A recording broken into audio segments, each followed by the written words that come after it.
बच्चों आज हम बात करेंगे ट्रिग्नोमेट्री, त्रिकोणमिति।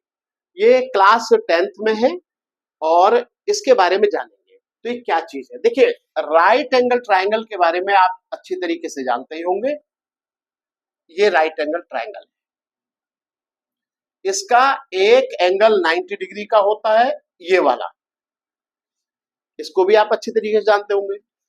देखिए 90 के सामने वाली जो साइड होती है वो लॉन्गेस्ट साइड होती है, इसको हम बोलते हैं हाइपोटेन्यूस। हाइपोटेन्यूस हिंदी में बोलते हैं इसको कर्ण, और शॉर्टकट में आप इसे एच लिखेंगे। ठीक है, अगर हम इसको एंगल माने थीटा, तो इसके सामने की जो साइड है इसको हम बोलते हैं परपेंडिकुलर, PERPENDICULAR, और इसको हम हिंदी में बोलते हैं लंब, P से दिखाएंगे इसे। अब जो तीसरी साइड रह गई बच्चों, तो इसको हम बोलते हैं बेस, BASE, हिंदी में बोलते हैं इसको आधार, और शॉर्टकट में आप इसे बी से दिखाएंगे। ठीक है, अब आप एक बात यहाँ पे ध्यान देने की है कि अगर ये एंगल इसको ना लेकर के सी को मैं इसको ले लूं, सपोज मैं इसको ले लेता हूं, अल्फा मान लेता हूं, तब परपेंडिकुलर और बेस की जो पोजीशन है वो चेंज हो जाएगी। मतलब एंगल जिसको आप मान रहे हैं उसके just opposite side always perpendicular रहेगी। इस बात को विशेष ध्यान रखना है। अब इसमें देखिए कि पाइथागोरस थ्योरम आपको क्या बताती है। पाइथागोरस थ्योरम बताती है कि जो लॉन्गेस्ट साइड का स्क्वायर है वो रिमेनिंग टू साइड के स्क्वायर के सम के इक्वल होता है। मतलब ये हाइपोटेन्यूस का square equal to P square plus B square.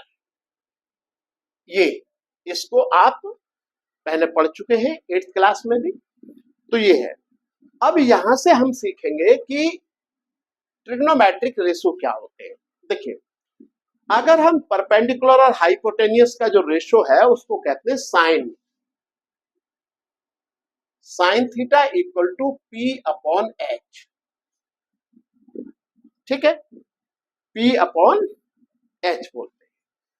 और cos theta equal to B upon H. तीसरे नंबर पर आता है tan theta, tan theta equal to, ये क्या हो जाएगा जी, पी अपॉन बी। इनको ध्यान रखना। अब इसके बाद दूसरे और हैं, जैसे अब सुनिए इसको, मैं इसको यहां से मिटा देता हूं।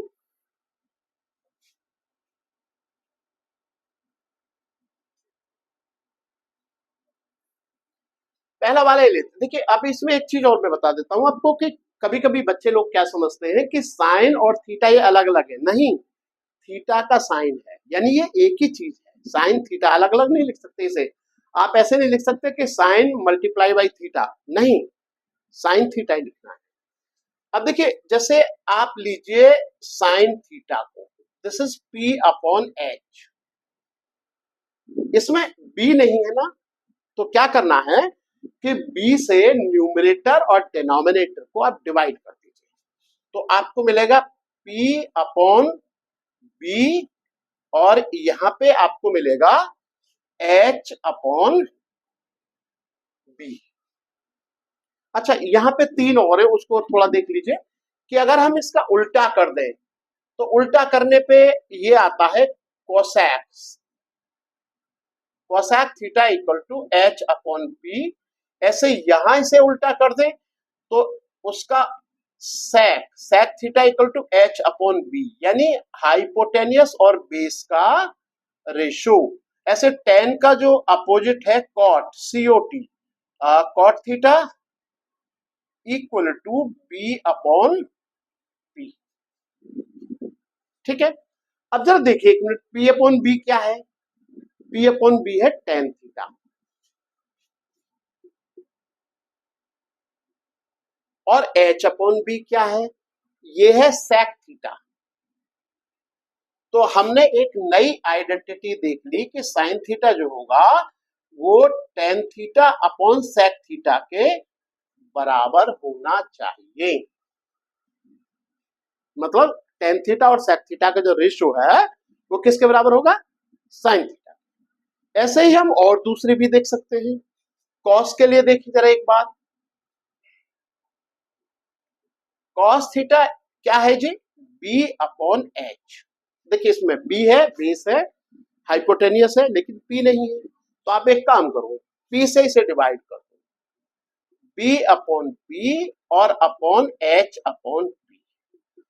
जो बी अपॉन पी है कॉट थीटा है, देख रहे हैं आप यहाँ पे, तो उसको लिख दीजिए कॉट थीटा। और एच अपॉन पी किसके बराबर है? Cosec theta. तो इसको लिख दीजिए आप कोसेक थीटा। तो आपको क्या मिला यहाँ पे?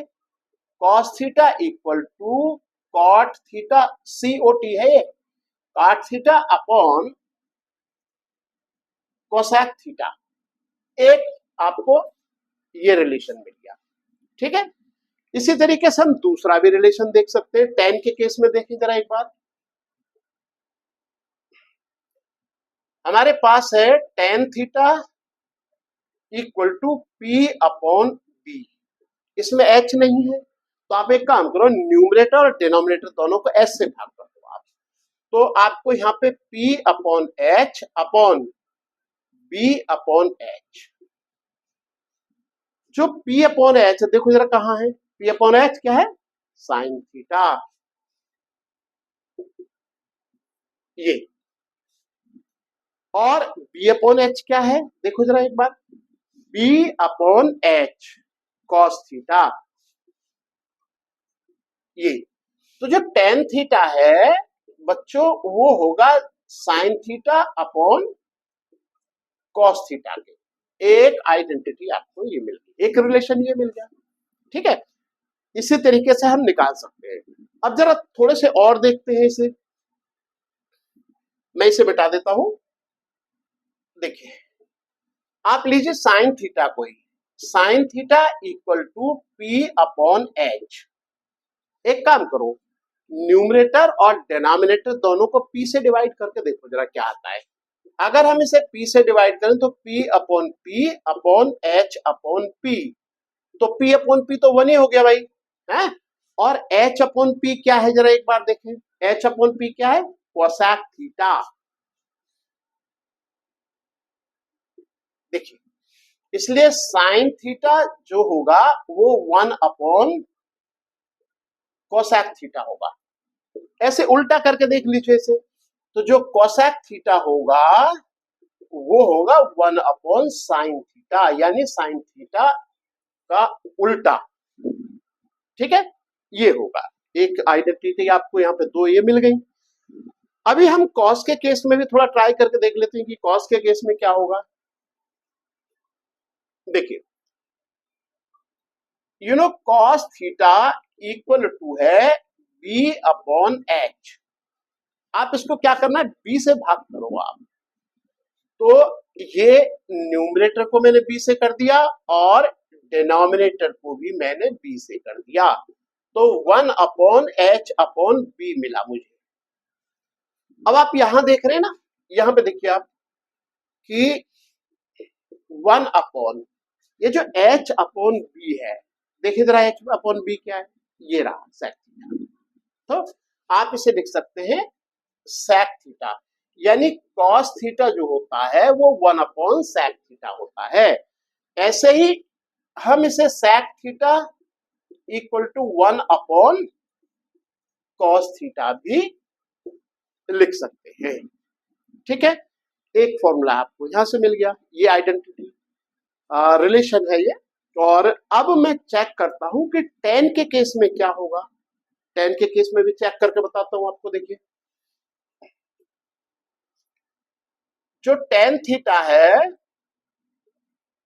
वो है P अपॉन बी के, तो आपको क्या करना है, P से ही भाग कर दो इसे। तो P upon P upon B upon P, ठीक है।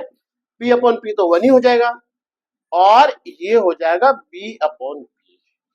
Then tan theta equal to 1 upon, जरा देखें बी अपॉन पी क्या है भाई, यहाँ पे बी अपॉन पी आप देख रहे हैं कॉट थीटा है, तो tan theta equal to cot theta. ऐसे ही अगर हम दूसरा देखें तो cot theta equal to 1 upon tan theta. अब आप समझ गए होंगे कि इन कोरिलेशंस को एक दूसरे के साथ कैसे एस्टेब्लिश किया जाता है, और आगे भी मैं बहुत सारी आइडेंटिटी इसकी है ट्रिग्नोमेट्री की, तो उस पर हम अगली वीडियो में बात करेंगे। तब तक आप इसे देखें।